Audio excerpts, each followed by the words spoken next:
Peace. In whatever form of a language it comes in. Grand afternoon. So, been thinking about some stuff, right? And one of those things is energy. Energy doesn't lie because it reveals what it is at the time, even if people explain it later. And I'm not saying if they explain it later, they're lying, because I've definitely been that person in that conversation. But the way both people feel at that time is the energy of what is happening. So it doesn't lie to you. Your feelings don't lie to you. You shake somebody's hand, their grip is weak. Energy doesn't lie. You talk to somebody, you say hello, and they're kind of like, yeah, energy doesn't lie. However, to be able to decipher both is a very real thing. Because although energy doesn't lie, because it's in the present state of that it's in with whoever you deal with.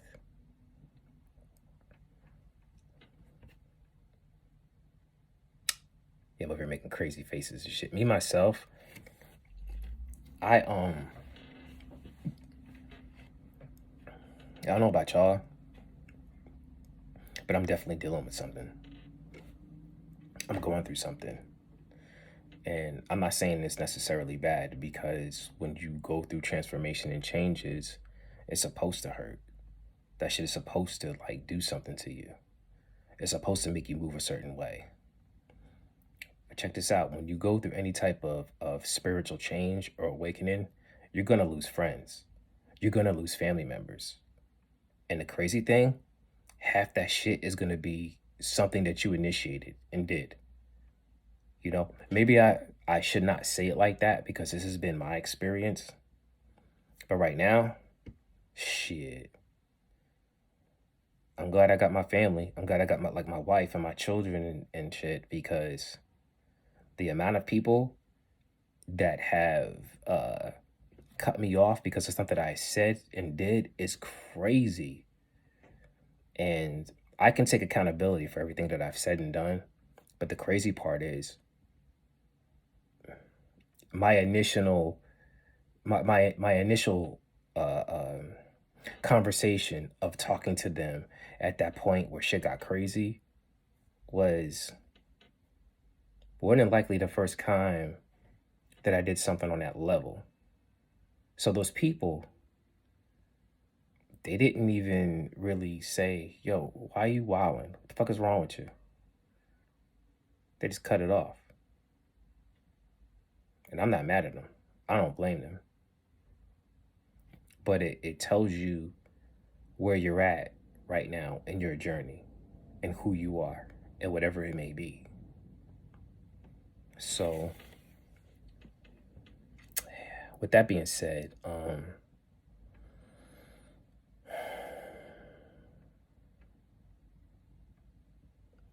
when you start having crazy dreams and you start seeing shit before it happens, right? For instance, you think to yourself, Joe Schmo is going to come over here.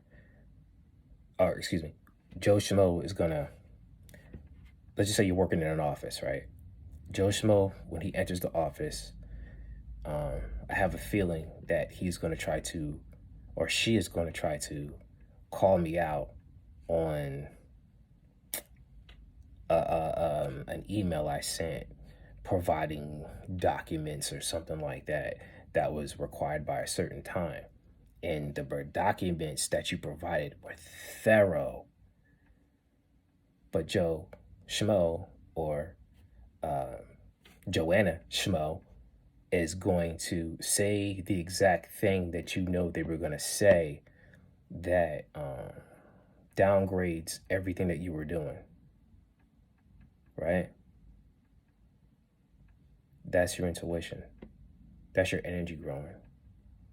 you start understanding and feeling things that people are fucking saying, or excuse me, you know that they're gonna do and say. And it's not easy, especially not easy when you start losing friends, especially when you're the one that did it. It's a weird thing to be in, man, because I'm talking about people you've been tight with, and they might be at a level right now. They're not trying to forgive you. They just move on. And it hurts, man. But you got to understand that you are developing on another level. Not that they're lesser than you, because they're not lesser than you, because that's why they were your friends in the first place. But ascension,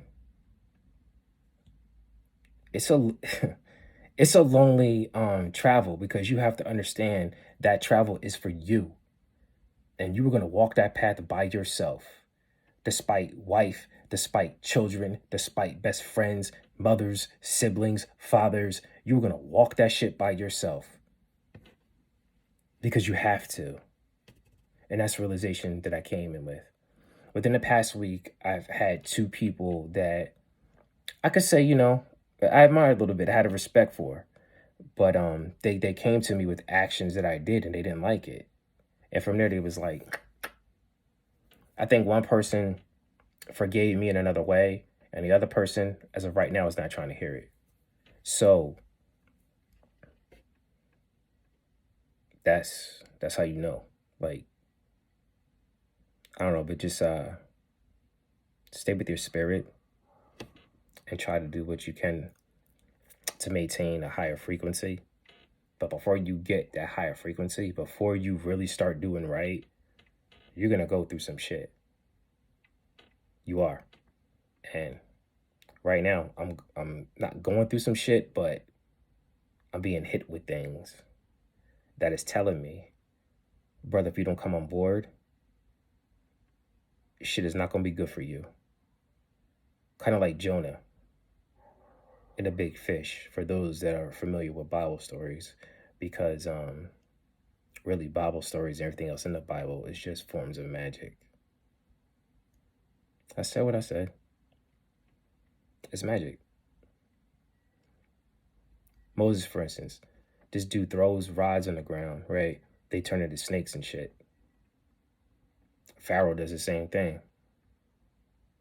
If somebody right now told you that they threw a rod on the ground and turned it into snakes, for all my believers, you would think that shit was crazy, right? You get upset at that person. Get away from me with your devilishment. Get away from me with your black darkness and all this other shit. But you believe a book that says that prophets that you admire did wonderful acts. You got Samson wrestling with lions. You got David knocking down giants, who's my favorite, by the way. You got Solomon building the temple, who was said to build the temple by using the presence of demons. You got Jesus with all these gaps in his history of where he came from, but he's doing all these beautiful things when he comes on the scene in the New Testament as you know him. Now, all of a sudden, you get a baby in Bethlehem. They flee to Nazareth. And then you hear about him one time when he was a young boy and his parents came looking for him and he was in the synagogue. And basically, Jesus was a smart ass saying, where the hell do you think I'd be besides in the house of my father? Duh. Like that, right? And all of a sudden, he's a 30-something-year-old man doing all these beautiful acts of wonder, right? That's deep. Where was this man at all that other time? How did he develop those powers? Okay, he's born with them. So he's like an X-Men, right? A mutant, born with his ability. But he had to learn how to furnish that gift. He had to learn how to manipulate it in a way where he wasn't accidentally harming the people that he came to save. Nobody thinks about that shit, though, when nobody wants to talk about it. You want me to come? Man, please. And it doesn't matter. Christianity, Islam, Buddhism, I would say yes and no. But the main two religions, the main three religions I see it in is Christianity, Islam, and Judaism. In Judaism, they really know the truth, but they hide it within their organizations. And they're smart because they're not letting you know what else is going on. Islam and Christianity, they spread the message and think everybody should know. Judaism, they're cryptic about that shit. But anyway, I just wanted to share that before I take off and go into other things. But yeah, just remember that if you can, or even if you want to. Peace.